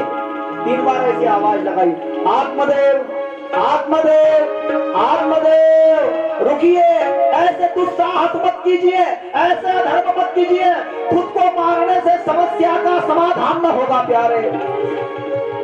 जो लोग खुदकुशी करते हैं वो बुज़दिल होते हैं प्यारे। और मेरी बात सुनो, तकलीफ देने वाले से सहने वाला अपराधी होता है, ऐसे किसी शास्त्रकार का भाव है, ऐसे किसी संत ने, ऐसे बड़े महात्मा फिलोसोफर ने कहा है कि सहना भी चाहिए। यदि झुकने से रिश्ते गहरे होते हो तो झुक जाओ। Listen carefully this statement. यदि झुकने से रिश्तों में गहराई आए तो झुक जाओ, हमेशा झुक जाओ। लेकिन हर बार आपको ही झुकना पड़े तो रुक जाओ। 1-2 बार झुकने से अगर आपका ससुर आपके पास में आ रहा हो, आपकी बहन आपके पास में आ रही है तो झुक जाओ। लेकिन हर बार आपको ही झुकना पड़े और वो सामने वाला ऐसा करे तो फिर रुक जाओ। ये किसी शायर के शब्द है प्यारे। मरो मत, रुक जाओ, आप बुजदिली मत करो। आप कौन हो? हम संत हैं, दुनिया के बारे में, हर किसी के बारे में हम सब जानते हैं, सबकी कुंडली हमारे पास में होती है। तो देखो क्यों मर रहे हो? 10 साल से मैं बहुत परेशानी में हूँ, मुझे कोई पुत्र नहीं, मेरी पत्नी का स्वभाव अच्छा नहीं है, हम तो ब्राह्मण आचार्य ब्राह्मण परिवार से है, तो क्या धर्म होना चाहिए ब्राह्मणों का? संध्या करे, अग्निहोत्र का हवन करे, किसी को भोजन दे, वृक्ष को पानी डाले, चिड़ियों को शक्कर डाले, घर में कोई आए तो चाय पानी के लिए पूछे, किसी भिखारी को रोटे देवे, जिसको पहनने के लिए कपड़ा नहीं उसको कपड़ा देवे, जिसको पहनने के लिए चप्पल नहीं चप्पल देवे, सुंदरकांड का पाठ करे, गाय को चारा खिलावे, पानी पिलावे, गाय को घी और गुड़ के लड्डू खिलाए। ये धर्म होते हैं ब्राह्मण के सबके, लेकिन ये ब्राह्मण के मुख्यतः धर्म बताए गए हैं शास्त्र में, लेकिन इससे वो कुछ भी नहीं करती है। इसलिए मैं मरना चाहता हूं, पुत्र भी नहीं है और पत्नी का स्वभाव भी ठीक नहीं है। संत ने आंख बंद की देखा, अरे तेरी किस्मत फूटी है, इस जन्म में तो क्या, आने वाले 7 जन्मों तक तेरे नसीब में कोई पुत्र संतान का योग नहीं है। प्यारे मुझे माफ करो। आत्मदेव को तो बड़ा बुरा लगा, गर्दन झुका ली, फूट फूट करके रोने लगे, महाराज मेरी कोई आपसे जान पहचान नहीं, मैं अच्छा मर रहा था, लेकिन आपने आकर के मुझे उपदेश किया, महाराज देना चाहते हो तो मुझे पुत्र दो, वरना उपदेश मत दो, मैं यदि आपके सामने इस पानी में छलांग लगाने के लिए समर्थ हूं। देखो प्यारे, वक्त से पहले और नसीब से ज्यादा इंसान को कुछ न मिलता है, और वो बोलते हैं ना, क्या फल मीठा होता है, इंतजार का फल मीठा होता है। प्यारे मत मांग, नहीं आप यदि मुझे पुत्र देते हो तो बोलो, वरना मर जाऊंगा।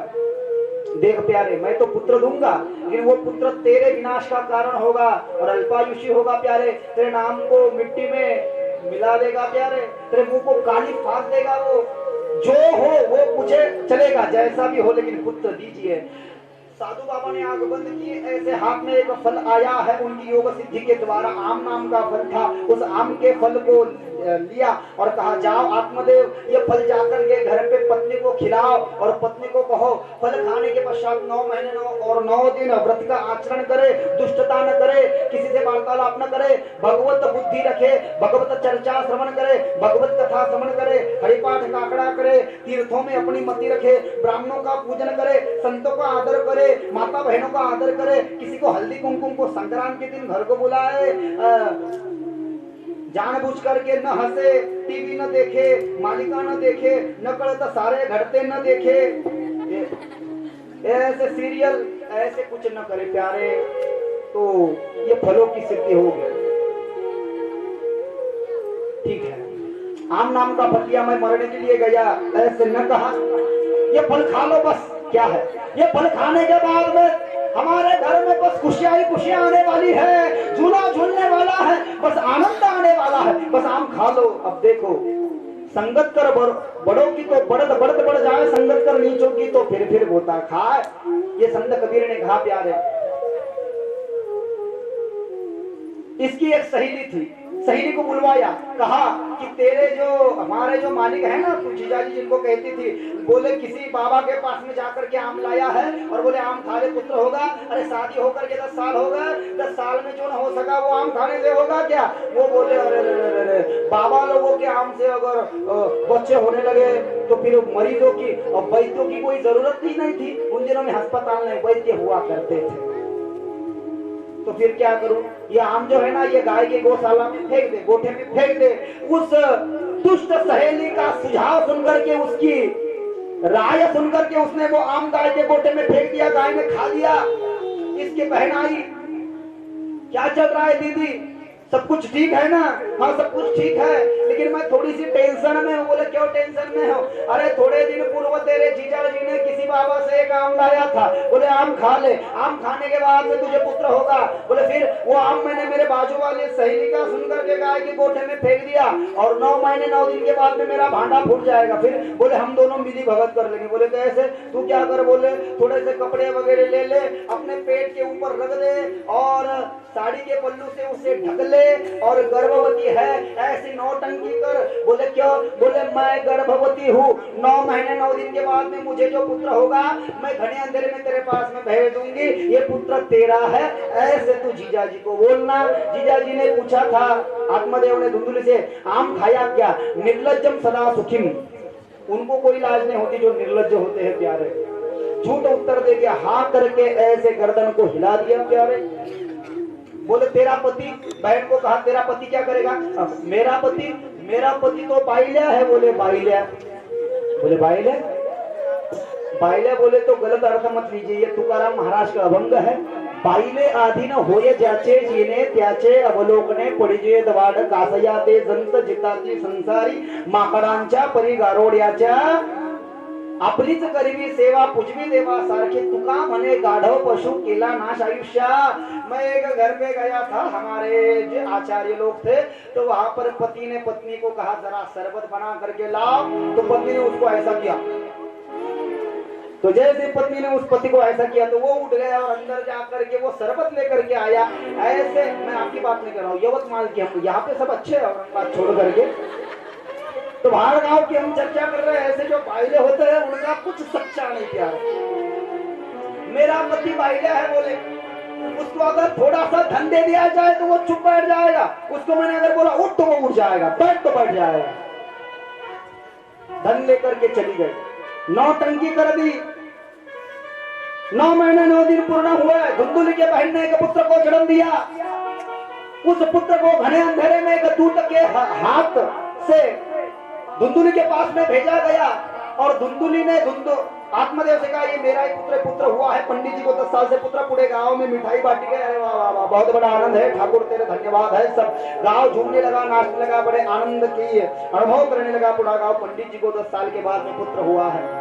12वें दिन उस पुत्र का नाम धुंधुकारी रखा गया।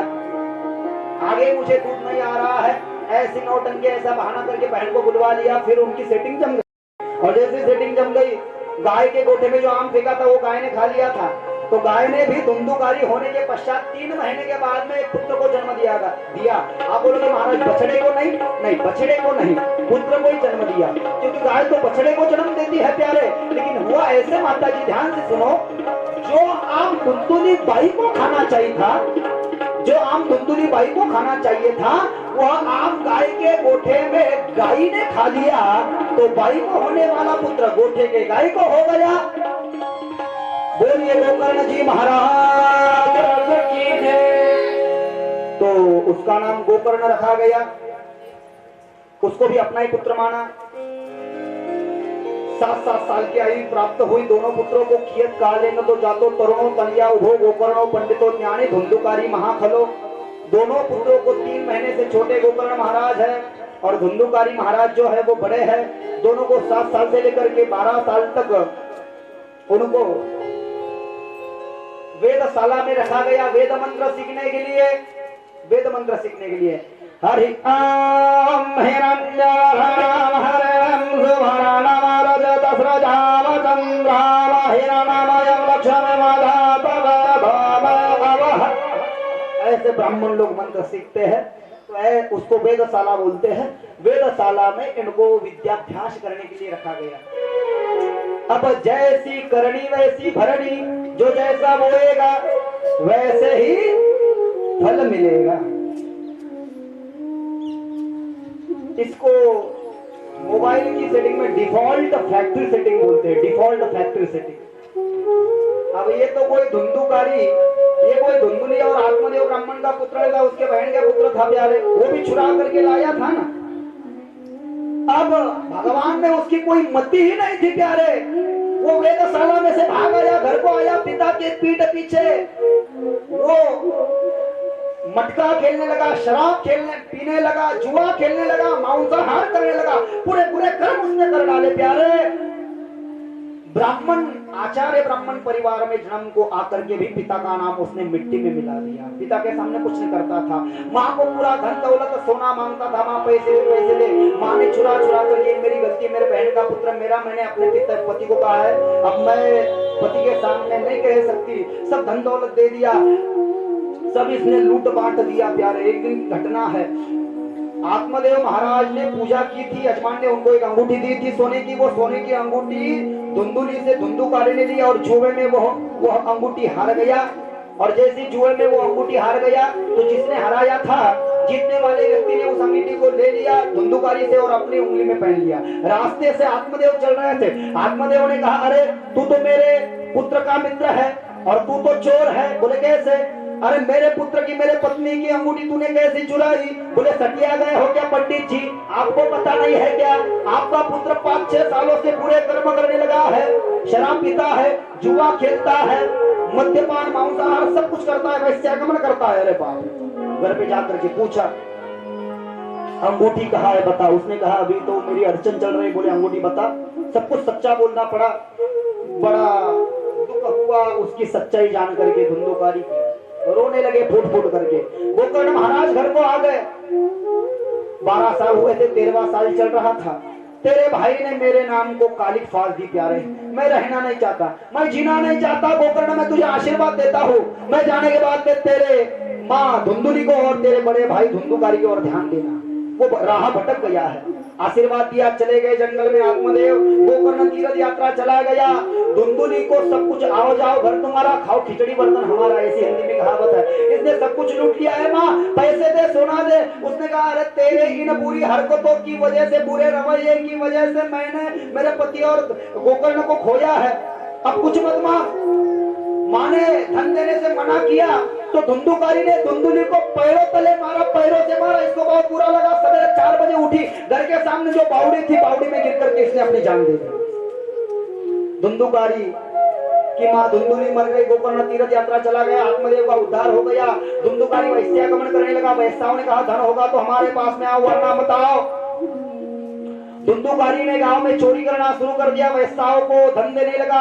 गांव में इसने ऐसा एक घर न छोड़ा जिसमें चोरी न की हो प्यारे। एक दिन तो इसने राजा के राजमहल में ही चोरी कर दी और राजा के कोष का द्रव्य चुरा करके वैश्याओं के पास में गया। वैश्याओं ने सोचा आज तक तो ठीक था, इसने गांव का धन चुराया था, लेकिन आज तो इसने हद ही कर दी प्यारे। इसने राजा के कोष का धन चुराया है। राजा को अगर इस बात की थोड़ी सी भी भनक लग गई तो राजा इसको तो फांसी देगा ही देगा, लेकिन हमको भी सूल पर लटका देगा प्यारे। क्यों ना हम इसका ही कांटा निकाल दे। धूप काले के दिन थे, बीत रात का समय था।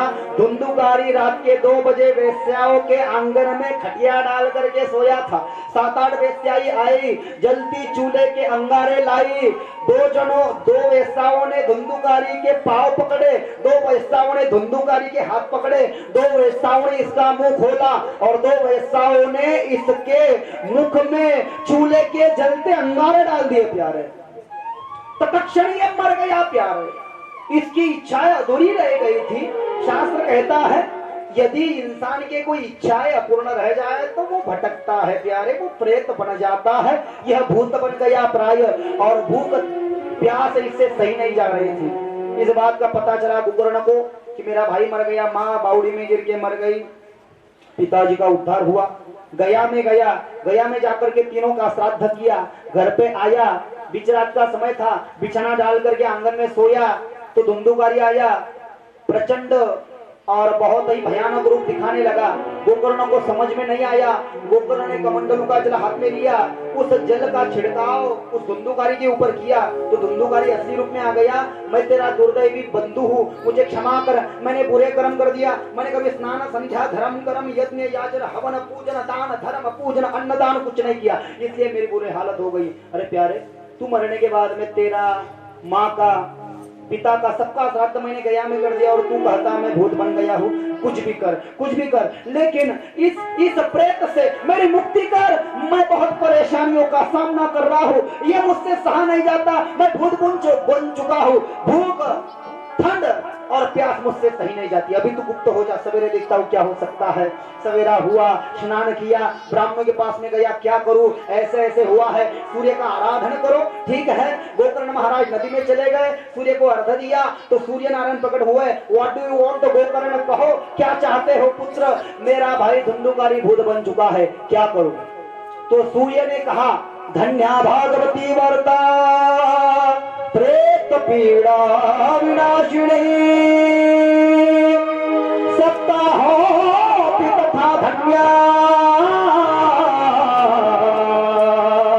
कृष्ण लोक फलप्रदः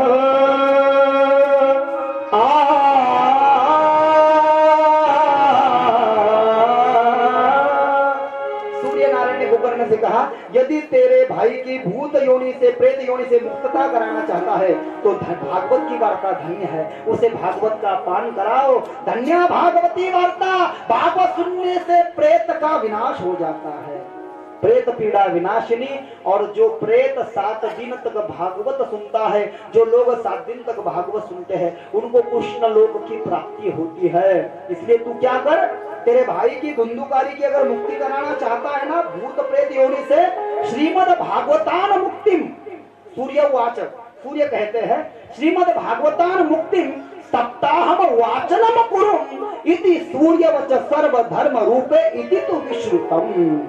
श्लोक नंबर 38 अध्याय नंबर 4 श्रीमद्। वहां पर भक्ति और ज्ञान का उद्धार हुआ है, तो आगे हम श्रवण विधि भी कल श्रवण करने वाले हैं। तो डिटेल में फिर कैसे वहां पर भगवान आए, कैसे सुखदेव स्वामी आए, ओम नमो भगवते वासुदेवाय मंत्र का क्या महत्व है, इन सभी कथाओं का रसपान हम कल की कथा में करने वाले हैं। आज की कथा यहाँ पर विश्राम लेती है। श्रीमद् भागवते महापुराणे महात्म्य स्कंदे अध्याय हरये नमः, हरये नमः। एक सूचना मैं आपको बताने जा रहा हूँ। बहुत बड़े बड़े और विशेष कार्यक्रम होते हैं, सब कार्यक्रम एक ही दिन में करना आसान नहीं है। तो उसके लिए चौथे दिन भगवान वामन की मुंजी होती है कथा में, 5वें दिन 56 भोग कन्हैया का जन्म, ये सब कार्यक्रम, नंदोत्सव, झूलन महोत्सव, ये सब कार्यक्रम होते हैं। 6ठे दिन रुक्मिणी मंगल कथा, सुदामा के पोहे की कथा, रास महोत्सव कथा, आखिरी दिन में होली महोत्सव होता है। तो ऐसे 101 कार्यक्रम होते हैं। तो अभी दीपावली का पर्व चल रहा है, तुलसी विवाह का पर्व है, तो दीपोत्सव का बहुत बड़ा महत्व होता है। ये तो भागवत जी के अंतर्गत है नहीं, लेकिन धर्म के अंतर्गत जरूर है, क्या समझे। ये हमारे धर्म की भावना है, धर्म की आस्था है, धर्म की धरोहर है कि दीप प्रज्वलन का या दीपोत्सव का बहुत बड़ा महत्व शास्त्र ने कहा है। दीपम करो तू हर तू में सर्व पापम, दीप लगाने से सर्व पापों का शमन हो जाता है, ऐसे ऋग्वेद का भाव है। दिव्या दिव्या दीपोत्तर कानी कुंडले मोतीहार। तो कल शाम 6:30 बजे दीप प्रज्वलन का कार्यक्रम आयोजित किया है। तो हमारी कथा वैसे 1 से 6, लेकिन कल 1 बजे नहीं, कल हम 2 बजे शुरू करेंगे। 2 बजे शुरू करेंगे क्योंकि हमको शाम का अवसर प्राप्त हो सकेगा। दीपोत्सव करने का महत्व निशा काल को, सायं काल को ही शास्त्र ने कहा है। ऐसे समय में अगर करेंगे तो उसका मजा किरकिरा हो जाएगा। तो 1 से 6 में तो यह पर्वणी हमको न मिलेगी, न प्राप्त हो सकेगी। इसलिए कल की कथा में थोड़ा सा विशेष बदलाव से 6:30 बजे तक हम कथा करें और आरती में प्रवेश करेंगे। 7 बजे तक यह हमारा समस्त कार्यक्रम विश्राम लेगा और नित्य की हम हमारे हनुमान जी की आरती हमारे मंदिर कमेटी वाले लोगों के साथ में उस भी आरती का आनंद उठावेंगे। तो सबको इसके लिए 1-1, 2-2 दीपक लाने हैं, जैसे आपसे बन पाए आप दीपक लावे, जला करके घी के, तेल के, जैसे भी आप ला सकते हो। सबको 1-1, 2-2 दीपक लाने हैं, माचिस लानी है। तो हम ऋग्वेद के मंत्र, शास्त्र के मंत्र, ज्ञानेश्वरी की 2-3 पंक्तियां जिसका वर्णन ज्ञानेश्वरी में आया है, महाराष्ट्र से वारकरी संप्रदाय के अंगभूत, उन सभी का गायन करके ये बहुत ही अप्रतिम भाव में दीपोत्सव का कार्यक्रम करेंगे। ये सूचना आपको प्राप्त हुई है। और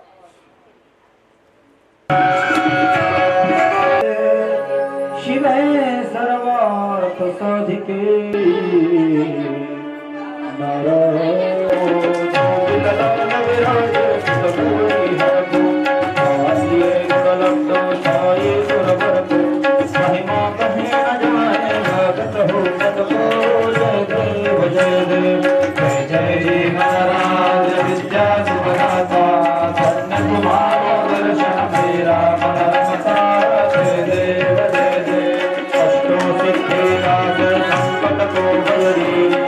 विनाशन मंगल मूर्त अधिकारी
गोपाल कृष्ण देवदान मकरणांजन ध्रुवपमदीपं प्रदीयतामः कक्षदेवानं सजन्त यत्र पूर्वे साध्याः सन्ति देवाः हरिकोमराजाधिराज प्रसय्यस्साहिणे नमो वयं वै श्रवणाय कुर्महे समे कामानक्का कामाय मह्यमकामेश्वरो वै श्रवणो दधातु कुबेराय वै श्रवणाय महाराजाय हनुमान प्रचोदयातः ओम गो की विश्व का मानवों में प्राणियों में गो हत्या सनातन धर्म की जय हो, सब संतन की जय हो, भागवत जी की जय हो, गंगा गौ गौरी मैया की जय हो, माँ बाप सदगुरुदेव बहु बेटियों की आज के आनंद की जय जय श्री राधे जय जय श्री राधे।